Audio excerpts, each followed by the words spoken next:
This is Metal Mike, and in this episode we explore the later era of rock and metal, 2011 to 2021. It's clearly not the 80s anymore, but there's still a ton of cool releases. My buddy Ryan joins me. You gotta check this out. Ryan, what's going on, brother? How you doing? I'm doing great. Good to be back. Well, we got an oddball decade here we're trying to cover, 2011 to 2021. And it's weird. I'm not trying to discredit any of the music from this time frame, but I feel like the whole year of 1987 had more going on than 2011 to 2021. What do you think? Yeah, man. I scraped a bit, and then kind of the levee broke, and I did put together, I think, what would be a kind of a strong list with a really good mix of a couple monsters and a little bit of classic, but some really good new bands that I was pretty stoked to see come out and do a really good, true-to-form job in this decade. Nice. You know, I think for me, I actually pulled out a few that were rare for me. I feel like I'm always going to the same well, but for this one, this is like my oddest list that I've ever done on any of the shows, so I'm excited about it. But yes, I do agree that 87 would probably kill this whole decade. Well, the crazy thing, man, I gotta say, I probably got about 4 different messages within the last 2 weeks, and it's all from people that have like just discovered the podcast. So it's kind of surprising, you know. Like, I guess when you do something for long enough, I mean, people are gonna discover it. But now, like, you know, in case I was ready to like hang it up, I gotta get going. I gotta keep going, man. There's 4 people. There's 4 newcomers, so I gotta keep it going for them. Oh, that's cool. Yeah, I mean, it's hopefully they're catching on, and maybe they're listening to some of the top 10s and 15s and interviews, and they're getting introduced to new music. Crazy though, for anybody, there was one guy that said he started from the beginning, and I was like, oh my god, like there's like over 160 episodes. You got a ways to catch up. I mean, that's kind of how I started. I started with Jay Pepper, and next thing you know, I pretty much have nailed all of them. You know, it's great. It's always good for the car and all that. So yeah, you got some fans out there, man. Awesome, man. All 4 of them. I'm stoked. There's a couple more than that. Okay. Well, we got a hefty list. This is going to be 15 from 2011 to 2021. We'll jump right in. You go first, buddy. All right, cool. Well, thank you. Yeah, number 15.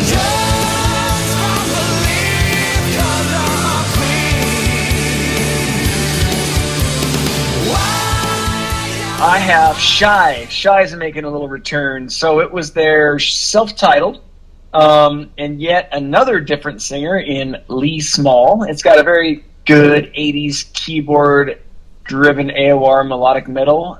You can't replace Tony Mills, who we both really like. Yep. And I love the Welcome to the Madhouse album that we talked about in 94.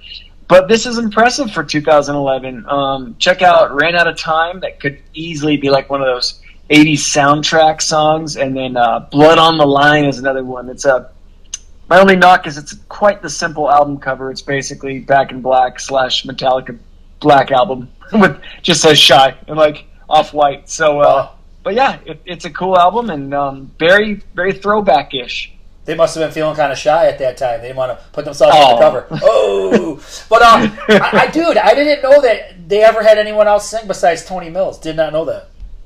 Yeah, they had that other guy on that Welcome to the Madhouse from '94, and that's a damn good album. That was in my, can't remember where it was, but definitely in the top 10 of that year when we did like '94, '96, I believe. Oh, and that one had a different singer too. I wasn't picking up on that. Yeah, it did, and he's really strong. So, you know, Tony Mills' Shy was the classic version, and got a lot of good hits, but, you know, this is really, it's right there. I think this is probably when Mills was in TNT. Probably. Makes sense. All right, I got to do a quick one. 15 and a half. This one was on my list. It got knocked off the list. It probably deserves to be knocked off the list, but I'm going to at least just throw a shout-out or a put-down to Kiss Monster. It is my least favorite Kiss album. It's just, the song quality is not there. The voice quality, especially of Paul, has hit a real plateau where it's getting pretty rough, the vocals. It's a vocal you don't necessarily want to hear on record. But a couple okay tracks on it that do stand out. Hell or Hallelujah was the first single, which wasn't bad. But the coolest song on it is All for the Love of Rock and Roll, sung by Eric Singer. So it's like you got a good vocal, you got a good song, but Monster is probably my least favorite Kiss album. So there we go. I see. Wow, that's saying something for you to put it at 15.5 fun of your favorite band. Right. So instead, let's talk about Kix, Rock Your Face Off.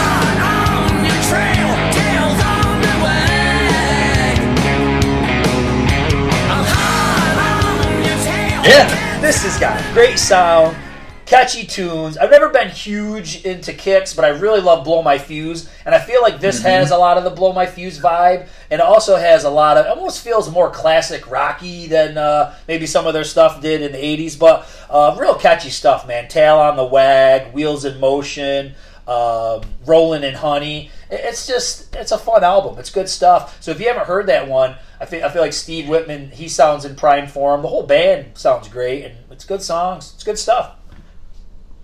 Yeah, I like it. I had a major Kix phase, and I still really love it. I do think that Blow My Fuse is still my favorite. Yeah.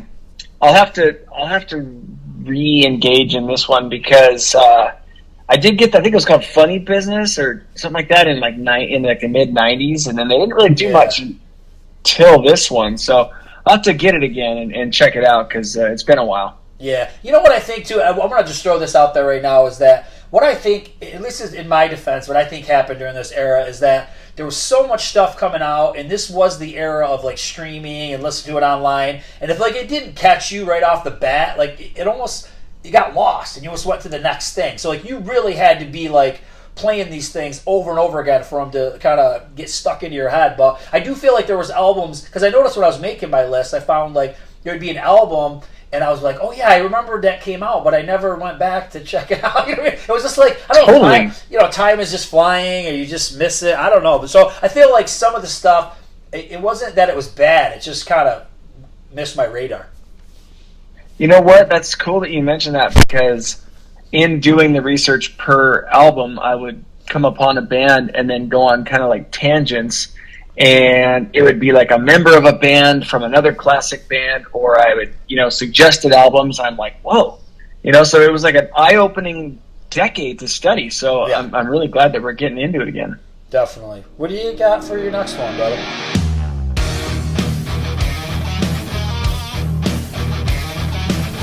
All right, 14. I got a band. I may be butchering it, but Osukaru.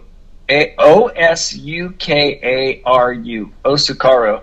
And the guy's first name is Oz. Let's just call him Oz. It's a Swedish band, I believe, and this guy Oz is the guitarist brainchild of this band. It's got this like total huge throwback, catchy sound. It's huge. It's great. They have a bunch of albums that fit this 10-year stretch, but they get better as they get closer to 2021 and more of up like the big Def Leppard, that they had BB Steel and like Big Winger first two albums, and like up that alley of like really big catchiness. This album in particular is from 21. It's called Starbound, and I highly suggest this album and try songs called Shut It Out and Joker. And the only reason this album isn't in my top 5 is I literally just discovered these guys. Nod to my buddy Nick, who turned me on to them, and knew that they'd be right up my alley. And it's only been like a couple months, so I haven't really mastered them yet. But highly suggest checking these guys out if you want to get that big throwback, catchy sound. Nice, very cool. Never heard of that, but that sounds good. Sounds good to me, man. Yeah, neither had I. Catchy, Swedish. It's got a lot of it's checking a lot of the boxes.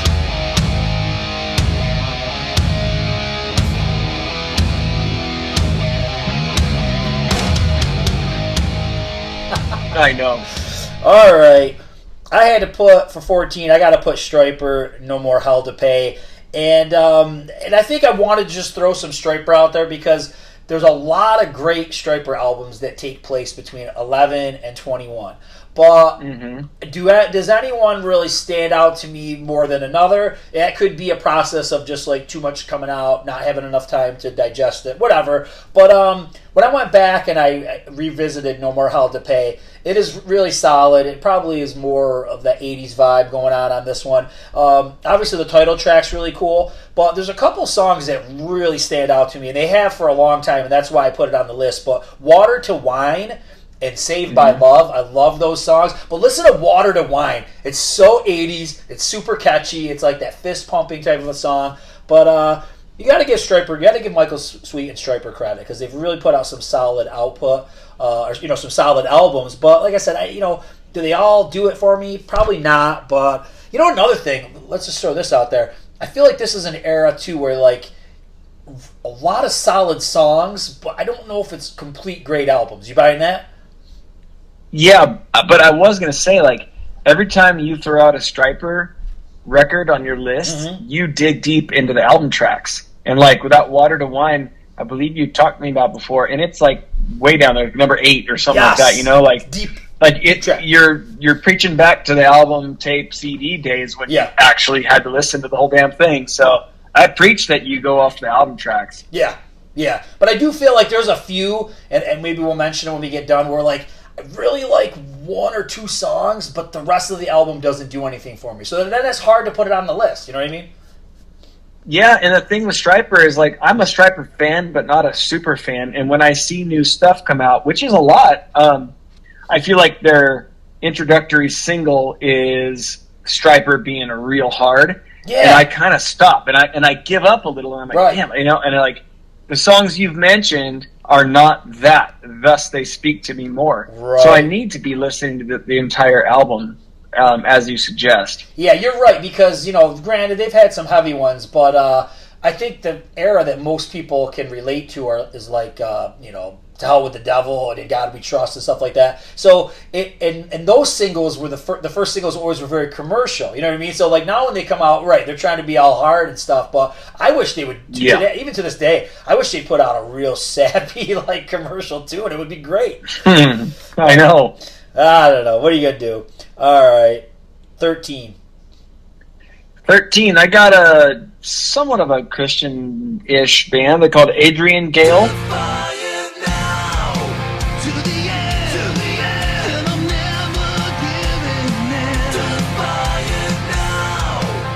And the Christian relation is that the lead singer is Jamie Rowe from Guardian.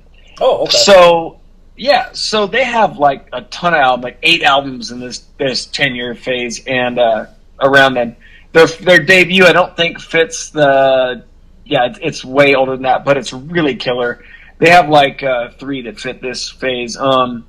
Jamie Rowe is just that like hidden gem guy. If you haven't heard him in Guardian, you're like really missing out, because I don't think anybody can listen to him and think that he has a bad voice. He's like Janie Lane. It's just like, he's just universally killer. Plus, and then doing a little bit of research, I didn't even know that Jamie Rowe was the singer for a band called Tempest. And there's 2 albums, Eye of the Storm and A Coming Storm. And they're from 88, 89 respectively. And I had their tapes from like 20 years ago at the flea market, and I didn't even know it was him. He's a little younger and his voice is higher, but this band really delivered. They're just super melodic hard rock, true to form, big hooks, choruses. And I don't know if you suggest or not suggest, but if these guys are in the Christian category. It's just Jamie Rowe was in a Christian band in Guardian. I just don't know if Adrian Gale is really fitting that one. But anyway, they're great. Check them out. I think they're all on Spotify. And I believe it's one word, Adrian Gale. Cool. Yeah. That's a new one. I haven't heard of that one. Yeah. All right. 13.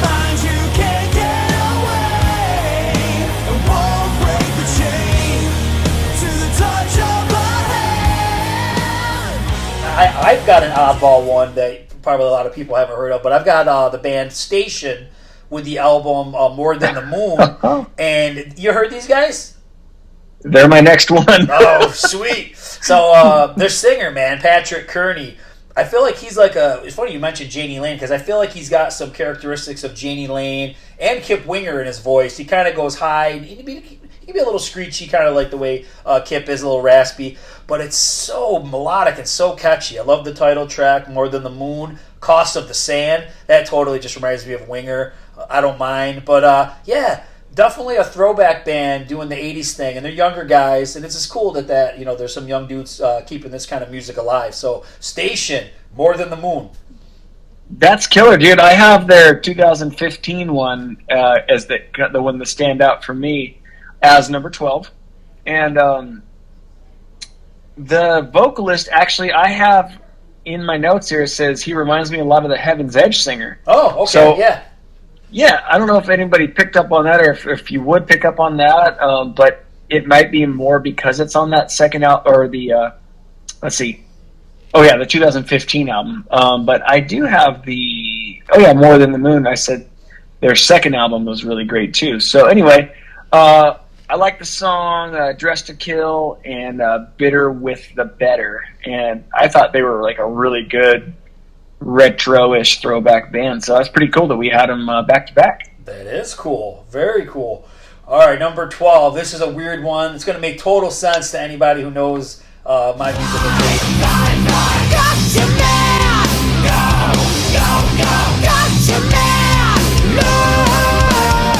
So we got Anime Metal USA, man. 2 albums of anime covers. We got Mike Viscera on lead vocals. We've got Pelletieri on guitar, Sarzo on bass, and I'm not sure. It's either certain albums. One album has Scott Travis, one has John Dete or whatever, who play. I think he was in Testament or something. Who knows? But some killer guys on the drums.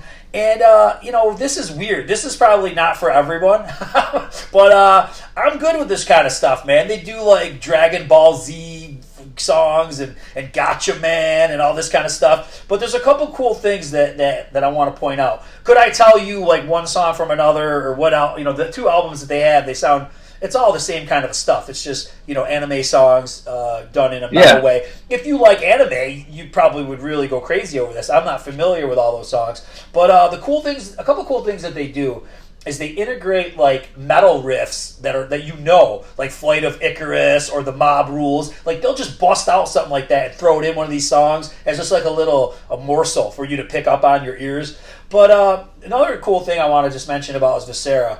And I'm a Viscera nut. I've been on a hardcore trip listening to the Loudness Viscera albums over the past couple days. But one cool thing that he's really good at, he did this for the On the Prowl album. They had Japanese lyric songs, and he rewrote them in English, almost even made them into different creations. And I feel like he did the same thing with these songs. These anime songs, I believe, are all in Japanese, and he kind of translated them and did his own thing in English. So this is a little trick that he does off and on in his career. Talked to him about it when he was on the podcast. But yeah, it's just it's a fun album. It's something you ain't going to listen to daily. But just everyone, you might have a nice little happy head banging thing going on when you hear them. So yeah, Anime Metal USA. That's cool. I remember him talking about that. He kind of, off the cuff, very nonchalant, dropped that one when you guys did the interview. Yeah. And I never checked it out. I couldn't pick it out. So I'll have to check this one out. I know that the gaming world is sure lucrative, so hopefully he's taking advantage of that. Yeah, and then he's done some Disney. He did like a Disney metal album. So Viscera just like, he could do all these kind of crazy things and pull it off. So God bless him. Nice, good. All right, man. 11. I got Great White in Full Circle from 2017, and I chose this one because it's got Terry Eves from XYZ. Mm-hmm. So he made 2 albums with Great White in this time frame, but I got to say I really like this one a lot more.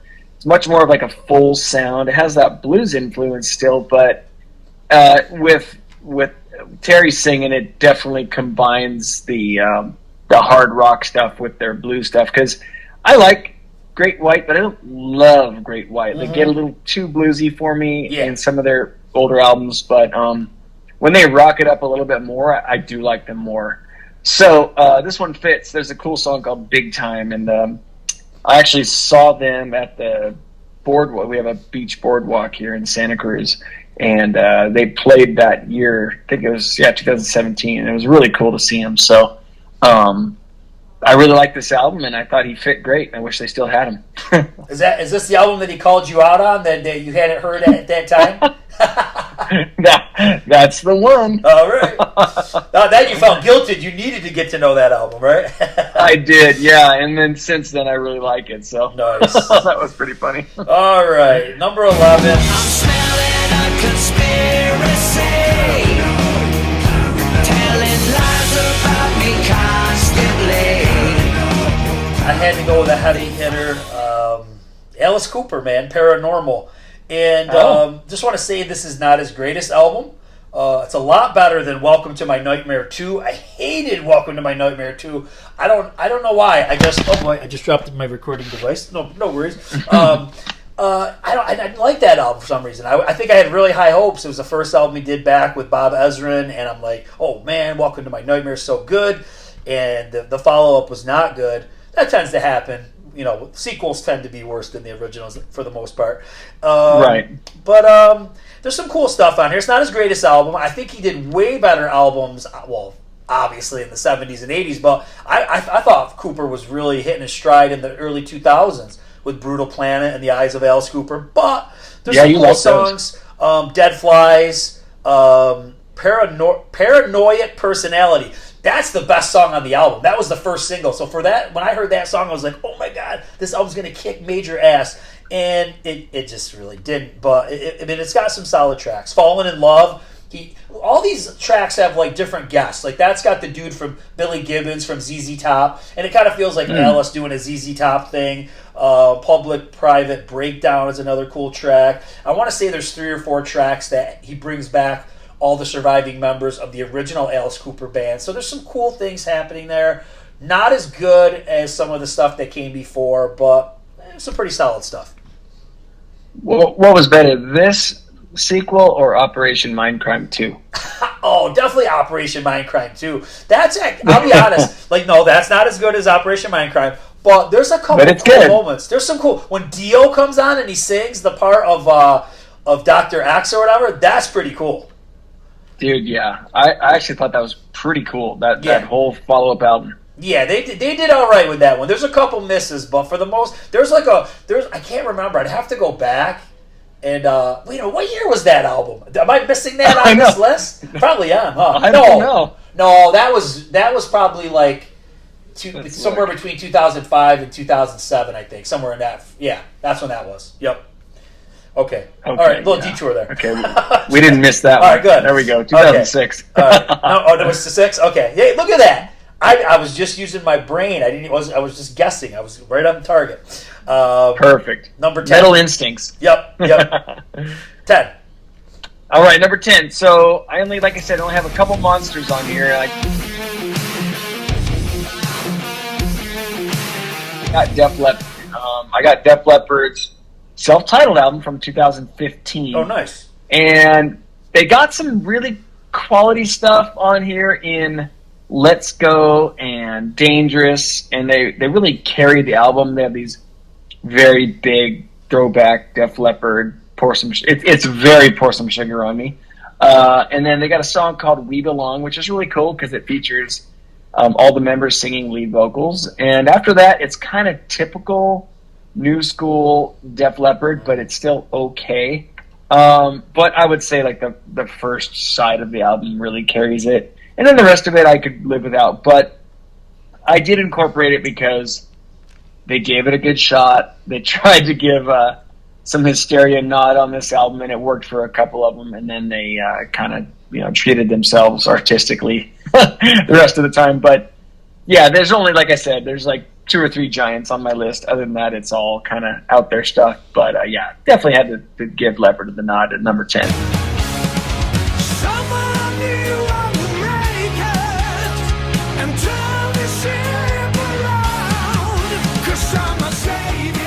All right, number 10. I got Gathering of Kings. I'm going to go with First Mission. So I think this whole thing, once again, in the Spotify era, I'm going to be honest, I don't have this album. I just jam on it on my Spotify. It's hard to know like who's who, right? So you gotta do a little homework. But I know the whole project's headed by Victor Olsen. And, basically what he's got, he brings in different singers, from all the different bands that play like that Euro metal. I don't think on this one, but I want to say the next album, and there's like 3. They're all good. It's got the guy from Nocturnal Rites. He sings on a track. And basically it's just a lot of those dudes that are from that, genre that sing a track. So you might have 3 or 4 vocalists that kind of alternate, which also makes it kind of cool. Like there's a little variety there. But it's very 80s. Very 80s. Forever and a Day is a great song. Savior, Out of My Life, and a lot of keyboards. It almost reminds me of like early maybe even mid 80s Europe. You know what I mean? It's got a lot of that going on. And it's just fun. I'm sure there's people that know a lot more about it than I do. But if you haven't heard Gathering of Kings, just plug that on, man. And I'll tell you the funny story of how I found these guys. All right, I know this is an old man here, but sometimes it could be on a Saturday or Sunday. I'm a little tired. I put on the Spotify and I take a nap, And that's fine. And I just maybe I have I don't even know what I'm listening to, but you'll wake up to something sometimes that you didn't even select. Like Spotify selected it for you, and I remember waking up to Gathering of Kings. I was like, "Holy shit,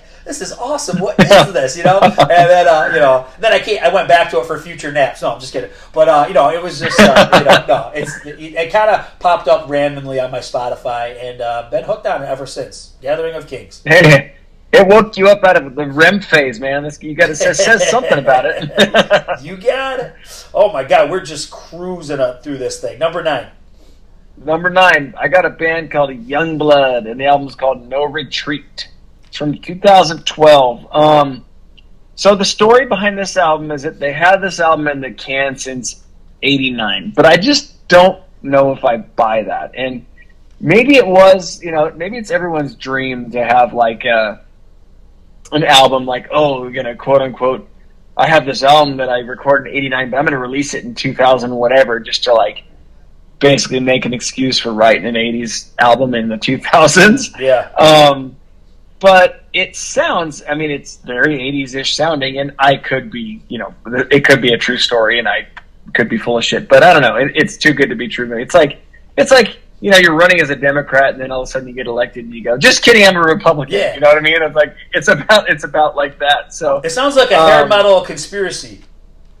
Exactly. There you go. We could have added that one. But it's a great album. It highlights, got a lot of good highlights. Heat of the Passion, and my favorite song is called Back in My Life. I'd check out the album, and it's very well produced, big album cover. I'd give it a shot. I just don't know if I'm sold on the fact that it's been sitting there for 10 years, 12 years at that point when it was released. So check it out, Youngblood. Yeah, you sometimes you never know with that stuff. Sometimes they're pulling your leg, sometimes they're not. Good marketing ploy. Yeah, right. That'll. This was made in the '80s. Oh, I'm in. Like a star, I'll be with you across the oceans, the wildest Okay. So for number 9, I got Love Killers, self-titled. This has Tony Hartnell on it. I believe this is a Frontiers creation.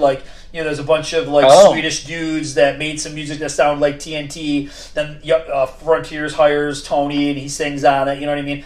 I don't think he's super into this album. You know what I mean? I'm just going by some vibes I was getting when I interviewed him. I could probably, now that we're far away from this album, I could probably talk about it at this point without any. And he's back in TNT. He doesn't give a shit. But I don't think. I think there was some. He just wasn't happy with this when it came out for whatever reason. But he wouldn't really get into it. But Hurricane is a great song. It actually sounds like a part 2 of Intuition. Across the Ocean has got a huge chorus. And once again, it's all that kind of music with Tony Hartnell on it. It sounds great. Ball and Chain is another cool song. The whole album is good. You can just sit and listen to it. If you like Tony Hartnell, you like TNT. You don't have Laticro's leads in there, and all the crazy shit that he does. But when Tony Hartnell's doing this kind of stuff, it's definitely going to be good. And you know what else it reminds me of? It kind of reminds me of that Sweet Oblivion stuff that Jeff Tate does. I think this is same type of vibe, like somebody creates something that sounds like the original band the guy was in, and then the guy sings on it. That's the vibe I'm getting. So could be like a manufactured project, but it's a good listen. Shit, I'm gonna check it out. I've never heard it. Oh yeah, you're gonna like that. All right, man. Number 8.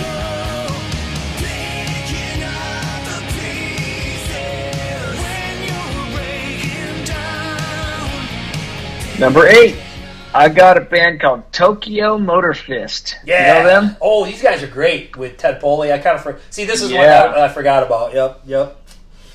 I wish they wouldn't have named it Tokyo Motor Fist. I don't understand that name whatsoever. But I don't, whatever. But this one, I got their debut from 2017, and all you need to hear to sell it on this album is the song called "Put Me to Shame."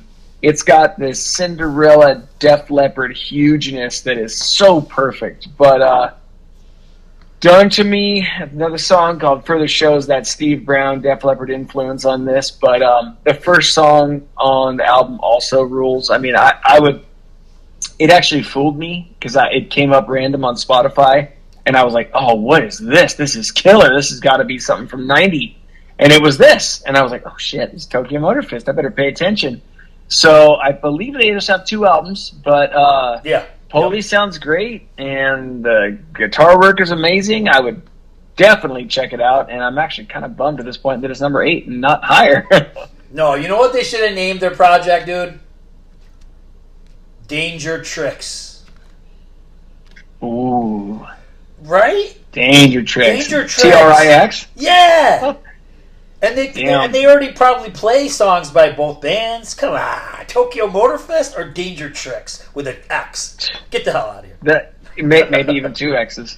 Yes. The more of the X's, the better. It wrote itself. Yeah, dude. They just should have checked with me first.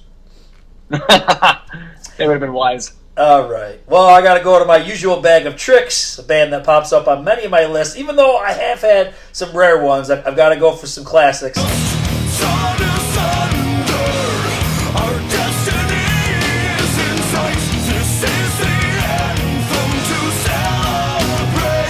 Iced Earth, Dystopia. Oh, nice. All right. This is the first one with Stu Block and on lead vocals. And the vibe that I kind of start to get with Iced Earth here is it almost reminds me of Yngwie, because we always get a different singer after a few albums, it feels like, but then the singer's always good, but he's very similar to a guy that might have been from before. That kind of happens with Yngwie. So Tim Ripper is in his own category, but Stu Block sounds a lot like Matt Barlow, at least when he sings for Iced Earth. So I just was kind of getting the Yngwie vibes. But, this is a typical fare. It kind of goes back between heavy stuff and more of dramatic and acoustical stuff. But I think one of their best songs, and there's no joke, I think this is one of their best songs, is called Anthem.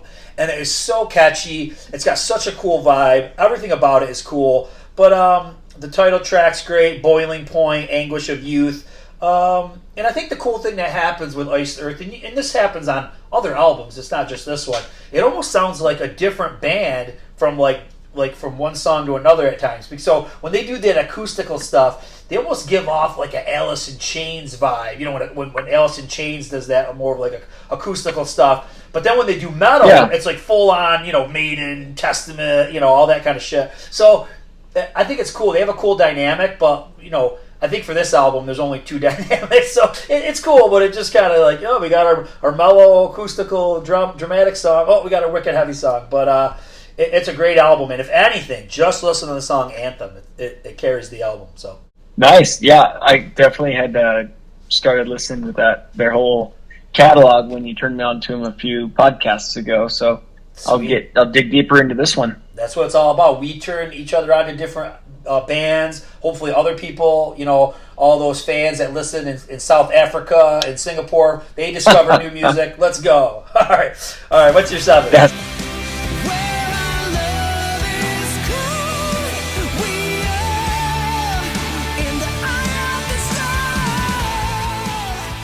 right. All right. Number 7. I got the band Heat. So yeah. Is this got Eric on it? Yeah. Totally, dude. They got like 4 albums in this era, and 2 live albums, but their first one is that like super pure arena rock, and their second one is more aggressive, and their third is like almost industrial, but their fourth fits the time frame, and it's Heat 2, which I think is like a conscious effort to get back to their first album's roots. And you got Eric Grunwald on vocals, and that guy just freaking kills it.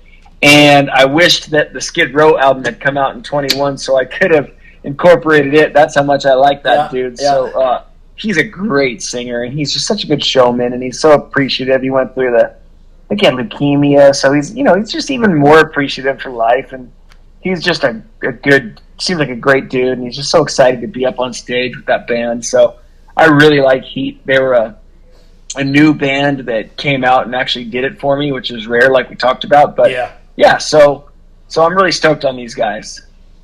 Cool, man. I do have a lot of respect for him. He sounds great. I'm glad he's in Skid Row. I've stumbled across some Heat in my day. It sounds kind of funny saying it that way, but it sounded really good. I just want to, same thing I've always said. You're getting bombarded with different stuff, and you're scrolling through YouTube or Twitter, and you give something a chance, and then boom, you're on to the next thing. It's kind of like they've created this the whole world, the way the world operates now, with social media, and it's like nobody spends a lot of time on anything. They're just moving on to the next thing, and I feel like music's kind of suffered because of that. Yeah, absolutely. That's why, like, when you, like the Stryper thing, you tell me an album track off a Stryper album, that tells me that you really listened to the whole thing. Yeah. And it helps when you're, like, zoning out, like, if you're, working on the house, driving, doing something like that, and you got something playing in the background. That's when you really let it play versus mindless scrolling like so many do. So, but yeah, this is a catalog that you could really just kind of let play, and you probably won't be disappointed.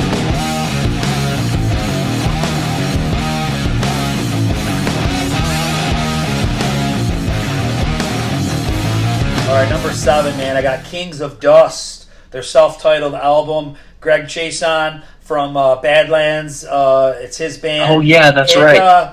It's great stuff, man. It's like heavy metal blues. It's a lot like Badlands in some ways, kind of Sabbathy in others. The singer Mike Beck, he's great. And the craziest thing is if you listen to him, he's like Jeff Tate meets Ian Gillan. You know what I mean? Like it is really an oddball mix of a voice. And to even have the Jeff Tate thing going on bluesy rock is weird in itself, but it works. And it takes a little bit for like the hooks to kick in. I feel like on this album, like there's a lot of good jamming going on, and then I feel like you get like midway, and then all of a sudden they've really got the hooks going. You know what I mean? Like an Ocean, My Peace of Mind, Yeah, That's Me. Very cool stuff. Very 70s. Wolves. That's a nice song. That one sounds totally like Badlands. Very heavy. But nice. I think with this one, this is old school, and in the respect, and I'll explain, is that he mailed me the CD. I think it was maybe, I don't remember if it was before or after the interview, but he mailed it to me, and he signed it, which was very cool. And then turn, I just kept playing it in my car over and over and over again, and I felt like it was fun. It was like the old way of doing ththings. I need to do that more often. Oh yeah. Is the and people are probably screaming at me like, you should have been doing that all along. Well,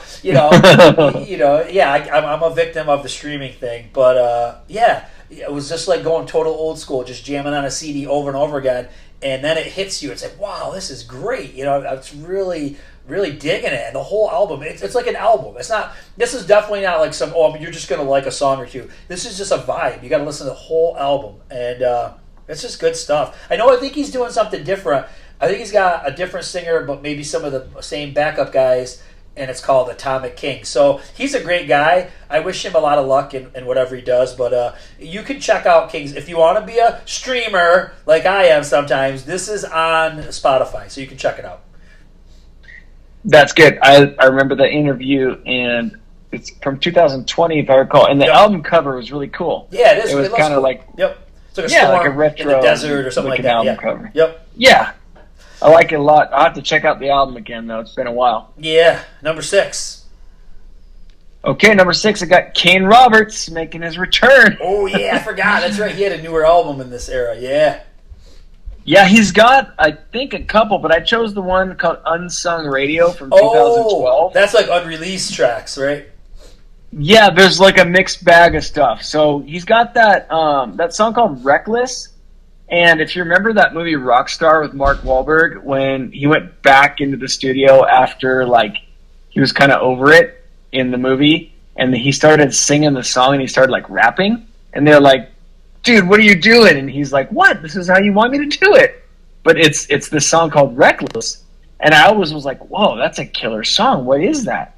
And then I listened to Kane Roberts and I was like, oh my God, that's that Mark Wahlberg song from Rockstar. So it's recorded. It's a great song. But a lot of this is from, I don't know if it's re-recorded or what, but it's from his band from 1999 called Phoenix Down. Oh. But it's a lot of really good stuff. And this stuff is more like his first 2 solo albums, which I obviously love. There is like a double disc out there of this with like 30 songs on it, but this one that I've been listening to has like 12 songs or whatever, and they're all really good. So I would give this one a shot for sure. It is streaming, called Unsung Radio, but it's very true to form. Kane Roberts' big stuff. Yeah, I remember this album as well, and I got to go back and revisit it because I remember checking it out and enjoying it. But yeah, it missed my radar for this list. Yeah. All right, I'm so stoked to put this next band on my list this high. So number 6.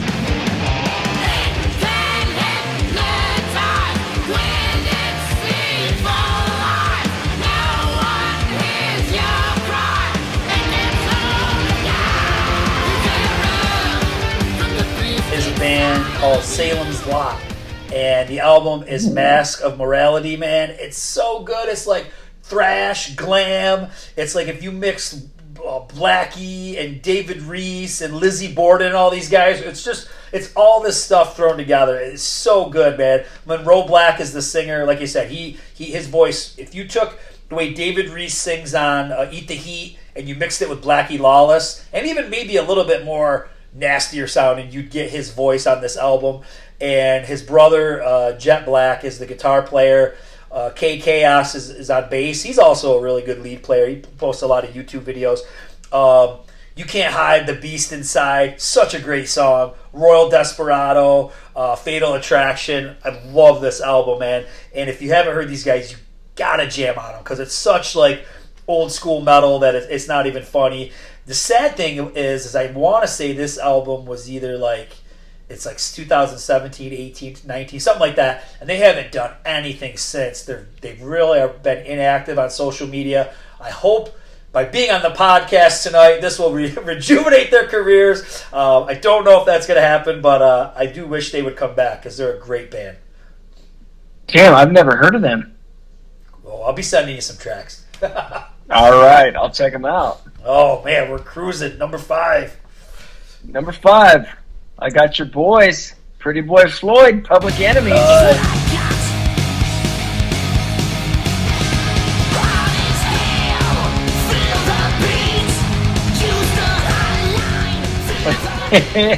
I got them going with Run for Your Life, Shock the World, Feel the Heat, 7 Minutes in Heaven. I mean, dude, those songs are all killer. They're like pretty much where Leather Boys would have been like a perfect follow-up, in my opinion. Mm-hmm. Got that very consistent glam metal 80s with that tiny update, which really works for me. I don't want to insult you because I know you guys, you know this way more than I do, but this album is like just awesome. What was it, 2018? I think. I'm just so happy to see a band with the balls to release this in the modern day. So, yeah, I love this album. It's been one of my Pretty Boy Floyd favorites for a long time. I'm glad you mentioned this album because I'm going to just have to give some of my honest thoughts about it. And I'm just going to be honest. The Pretty Boy Floyd boys will forgive me. I don't like this album that much. I don't know why. My favorite song on it is Paint It On. That, to me, is a total glammy, typical Pretty Boy Floyd song. I love that song. Like, that's one of my favorite Pretty Boy Floyd songs. But the rest of the album, I don't know. They feel like they're just, when you talk about Striper trying to be hard, I feel like there's a lot of that going on here. Like, I just feel like they're trying to be, like, heavy in some spots, and it's just like, I just rather hear more, like, glammy commercial stuff.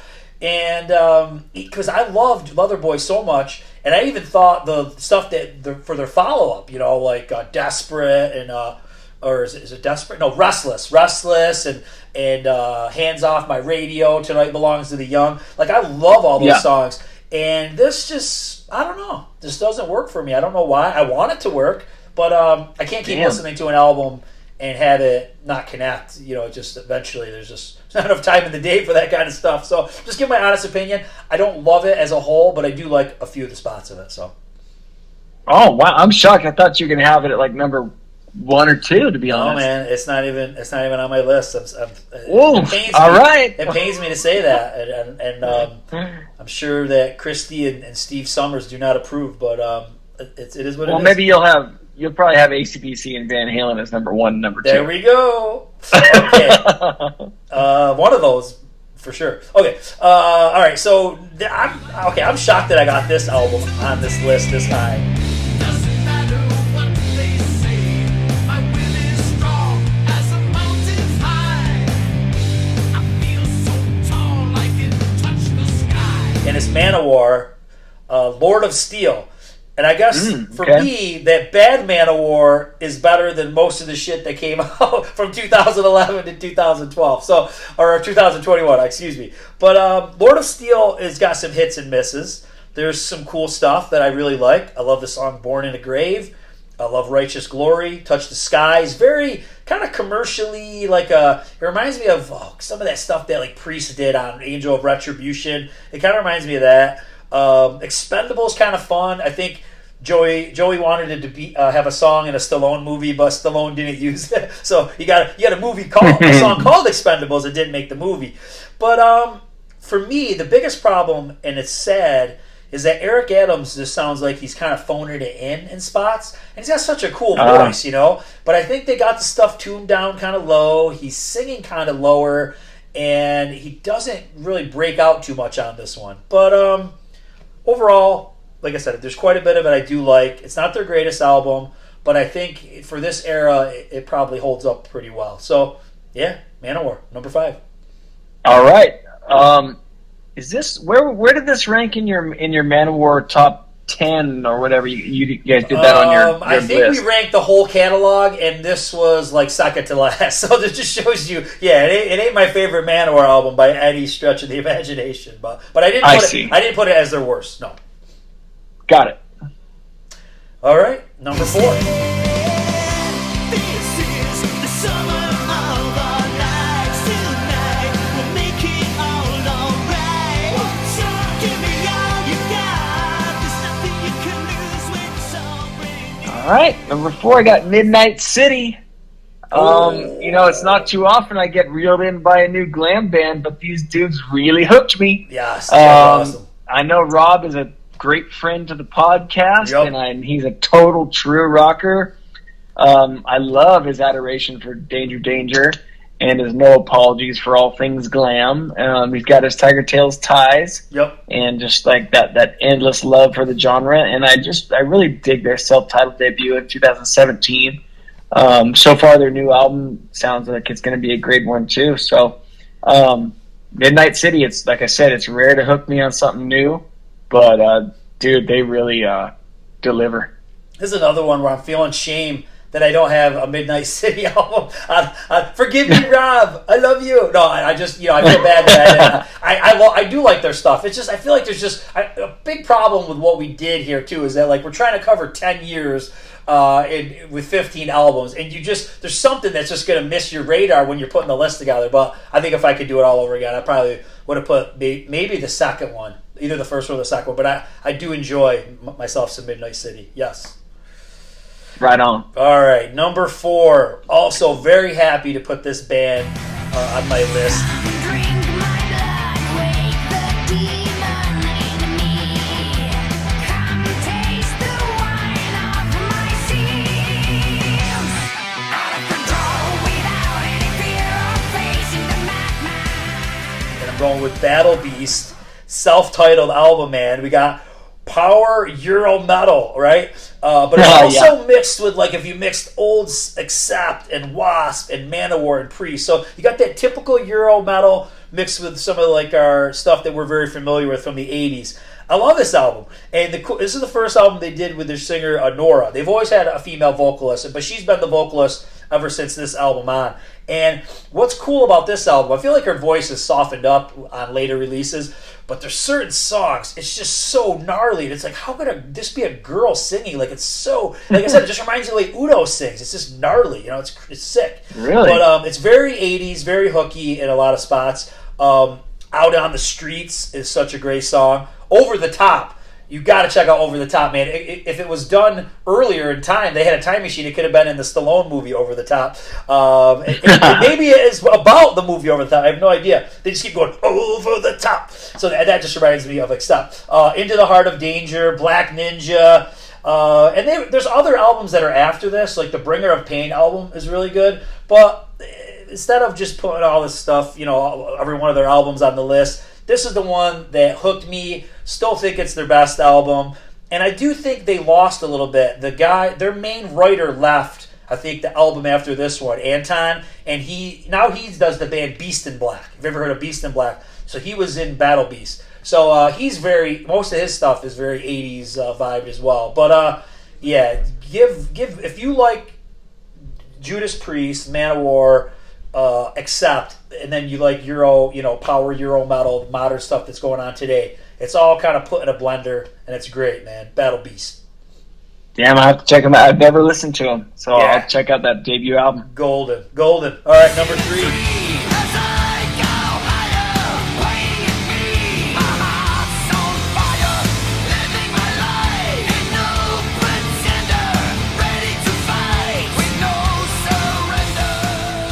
Number 3, another giant. I got Judas Priest, Firepower from 2018. Yep. Dude, what an album! What a great album. Evil Never Dies. I mean, that ripping opening riff and that sneaky Priest pre-chorus that absolutely sneaks up on you from that catchy mid-80s corner of Halford's brain. I mean, like, it's one of those things where you go, wait, what? Like, you're gonna incorporate some, like, almost pop metal into this pre-chorus of this hard rock metal song? This is perfect. Like, it just sneaks up on you, and Halford seems to do that all the time. Never the Heroes got that killer mid-tempo thing. Flamethrower is a good throwback. I don't know. It's just a solid effort from these guys. And those guitars, dude, like, they're just so ripping and heavy on this album. And I don't know if you guys ever seen the video of the guitar player that suffered from the medical emergency on stage, but he had a AAA. Richie, yeah. Yeah, I mean, that, if you're not in the medical field, that's like the kiss of death. Like, if that happens, you dead. Like, AAA, you're dead in like 30 seconds. You bleed, that's your aorta bursting, which is your entire blood supply to your entire system. And the dude played the entire song, played the solo in agony, suffered from chest pain, runs off the stage, and collapses. And luckily they were in a state that had like a cardiac specialist hospital, and they saved him.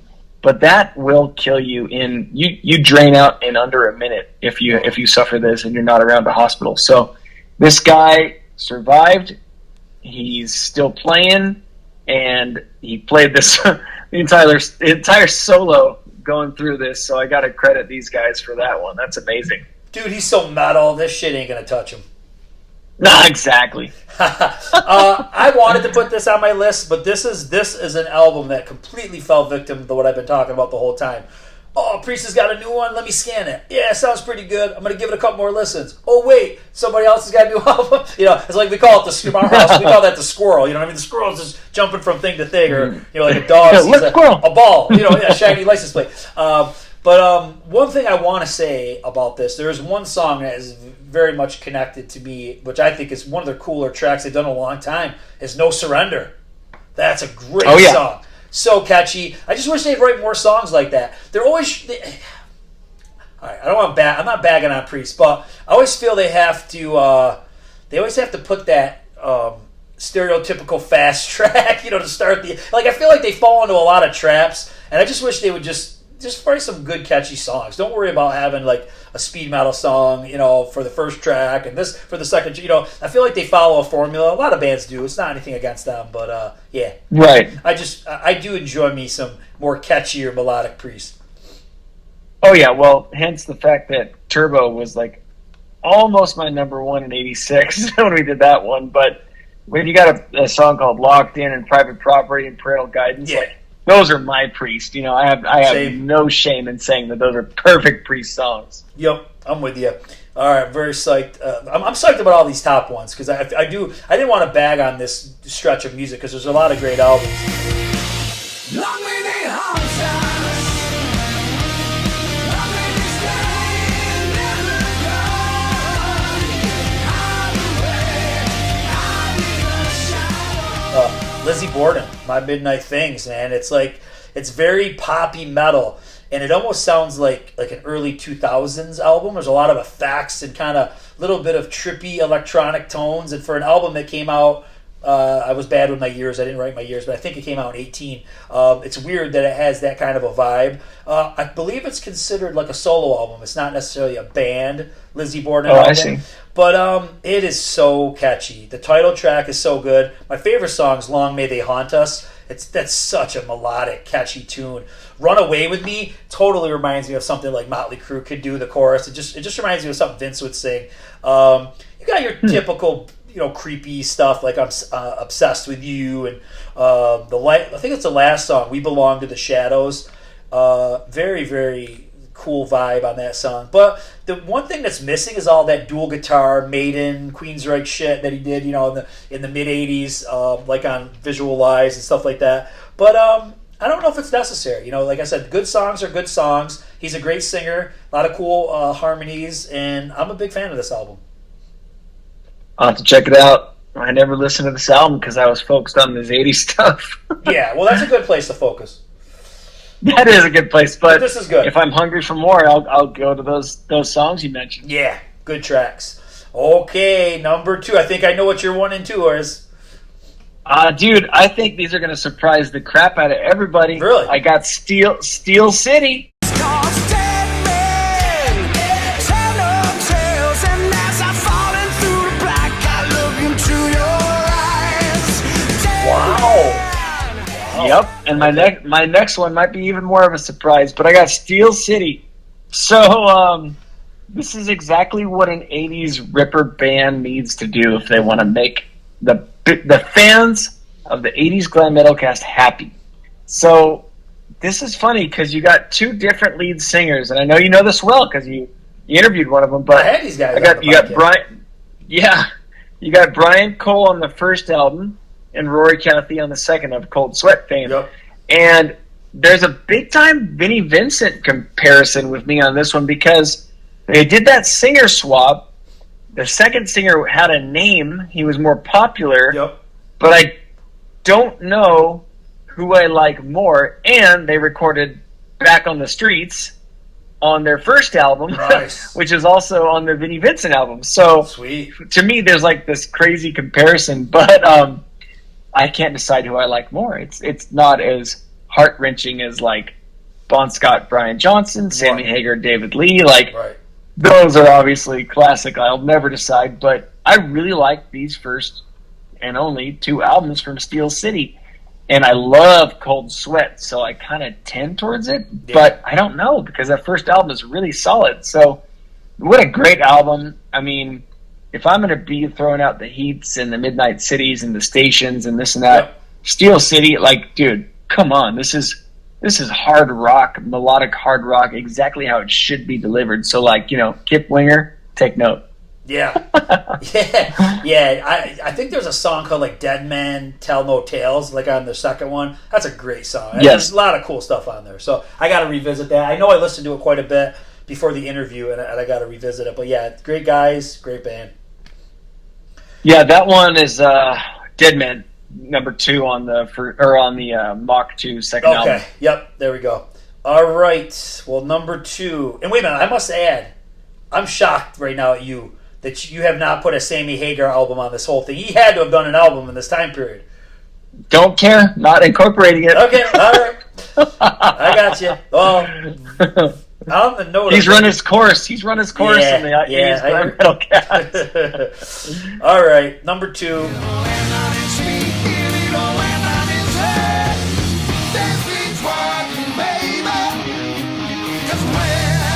Van Halen, Different Kind of Truth, man. Ooh, wow! I love this album. You know, I'm not like your biggest Van Halen fan on the planet, but when Van Halen is hitting it and it's sounding good to me, I'm in, man. And I know a lot of these were like old tracks that were from like their first demo that they revamped. Yep. I don't really care what it is. I'm just glad to hear Eddie and Dave doing something at least one more time, and thankfully they did, because Eddie has now passed, and it would have been a shame if this didn't happen. But She's the Woman, Right. So cool. As Is, Blood and Fire, Beats Working. It's gold, man. I dig Ross' sarcasm. Eddie's playing. I don't care that Michael Anthony's not back. I think Wolfie does a great job. It just sounds good to me. I was happy to get some Van Halen when this album came out. When did it come out? 12? Somewhere around there? 12? Yeah, 12. Yeah, so I was happy, and I still could go back, and when I hear some of those tracks, I'm like, this is great. This just sounds like the Van Halen that I remember. Maybe a little, worn in the vocal area, but I think he pulls it off pretty good. So I enjoy it. I really, really liked "She's the Woman" and "Blood and Fire." Yeah. I bought the album. I was super excited, and I do like it. It's in my honorable mentions, but I can't incorporate it even in a top 15. It's hard for me. I got you. And like I said, a lot of my Giants are in the honorable mentions, so Yep. yeah, I got to throw out the randoms in there. All right. Well, I'm very confused on what your number 1 could be. So let's hear it. Because of you, violent Ohio. Because of you, walk through the fire. Because you give me strength to carry on. Dude, I don't think anybody can predict this one. It's a band called Storm Force, and the album is called Age of Fear from 2020. And this album fits my tastes perfectly. And it's from the ashes of one of my favorite bands called Brighton Rock. The lead guitar player teams up with a little bit similar to the Brighton Rock kind of acquired taste type of singer. But if every band could use this like updated recipe for the music, the world would be a better place. It's just a solid album, and I wish that the classic bands would look at the way these guys wrote music for this album and kind of take note, because I'll tell you what, dude, like if you put this side by side with something from 88, it might surpass it in being just ripping. So Stormforce, Age of Fear, 2020, from the ashes of Brighton Rock. It's great. Well, shit, man. You're number 1. I'm going to... Even though a lot of times I say I'm going to check something out that you say and then I don't check it out. This one I got to check out because it's your number 1. You must. If you know what you do, if you message me with it, I'll guarantee I'll listen to it. If you don't, then I'll do it. Forget. Yeah. Because I'm a squirrel. Anyways, number 1...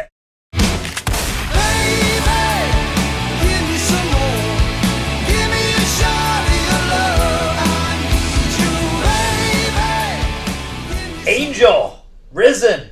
I think this is one of the best albums by any classic band. It came out in real bad with the years again. I think it was 18. It's 18 or 19, but it was pre-pandemic. And this is just awesome. I didn't think I was ever going to get another Angel album. I know Frank Domino did a solo album. Punky Meadows did a solo album. They sounded cool, but it's not Angel. They got a new lineup, and I think the thing that's really helping them is this guy, Danny Farrow, because he's their rhythm guitar player. He helps them write all the songs, and he's a big Kiss fan and a big Angel fan. So I feel like he's kind of helping them, create things that are in the style of the 70s and whatnot. So I really like where they're going. This one's got some updated production, though. You know, it doesn't sound like a 70s album. We Were the Wild is a great heavy tune. Shot of Your Love, I feel like, is if Angel would have made a song in like 1989 in the hair model times, that Shot of Your Love would be that song. But then they do total, like some of that kind of stuff that you don't really care for, like the keyboard rock and the progressive rock. You know, there's a song called 1975. And it really has like a whacked out keyboard solo at the beginning, and it definitely sounds like a 70s song. They do some really cool like poppy tunes. I'm always down with like a real like something that could be like a poppy 60s song or something like that. So Tell Me Why is like that, and Turn Around just has that vibe of like a, you know, early 70s, late 60s pop song. But they kind of give you a whole buffet, to put it, I guess that way, is heavy stuff, commercial stuff, light stuff, ballads, you know, a little bit of everything. Songs that could be, you know, 70s, songs that sound 80s, songs of today. So they just write good songs. And it was good to see those guys back. And Frank Domino was just on the podcast. So it was good, man. It's a great album. I definitely recommend it to everyone. So that's my number one. Well, I was interested to hear what he was doing in the 80s when you interviewed him. Yeah. And that, you know, it was kind of crazy. He was like, "Oh, the 80s, it's just studio work." Yeah, like I'm like, you should have got a hair band going. What? You should. I know. You could have had like a House of Lords band type of deal, like Greg Jafria did. So yeah. I know. Yeah, like Weird. If you say like some of these songs could have like Shot of Love. Yeah, total 80s. Yeah, like that one could have been like a late 80s thing. Like it seems like like look at the even like Styx and Triumph and like all these bands that were like very 70s, early 80s ish. They kind of thrived when it came to like late 80s stuff. They kind of got more killer. Yeah, like totally. they could have been. They could have been that band. I wish they would have stuck it out. Like remember, Styx did "Show Me the Way." It was like early 90s or late 80s or something like that. You know what I mean? So yeah, they could have did it. So I got no honorable mentions. So that's how rough this project was for me. So I got nothing. So you could rip out whatever ones you want to throw out there. So go ahead. Yeah, I got a band called Palace. They're kind of like Station. They're kind of like more of like a Dare or Giant. Seventh Key was Mike Slammer. Mitch Malloy, Fate, Bonfire, House of Lords, Reckless Love, 21 Guns, Heaven and Earth. AC/DC had two. Crocus, Scorpions, Van Halen, and Hardline. Mm-hmm. So that's all for the honorable mentions. But you know, there's my Giants were in the honorable mention. There was a couple, you know, Priest and Def Leppard and whatnot. But other than that, it was just a lot of good random stuff that came out. Yeah, I like this one because it's got a couple oddballs that maybe, you know, people just haven't heard. I feel like when you're throwing out Scorpions or you're throwing out Kiss, and you know, people are pretty familiar with most of their output. But throwing out some of those more unknown bands, hopefully people would dig them. You know, I'm excited about this one. Oh, you know what? I forgot to mention / ask you. I'm surprised you didn't put Death Dealer on there. Oh, Ross the Boss's band? Yeah, I like that shit. Yeah. There was two albums, I believe, that fit maybe even three that fit this decade. The first one and the second one had different lead singers. But yeah, I'm surprised you didn't have it on there. I like that. That's a good band, I thought. I even like the Ross the Boss stuff. So, like I said, I feel like it was just such a large area of time that, you know, some people just got lost in the mix. So if I see, if you've been on the podcast and I didn't put your album on here, please don't get offended. It was nothing personal. Except your Pretty Boy Floyd. That was personal. No, I'm just kidding. Nice. Oh, boy. All right, man. Well, this was cool. This is a fun one. Yeah, this was good. All right, bro. Well, it's good talking to you. Same here, man. Well, that was a fun one. Hope you enjoyed it. Rock on.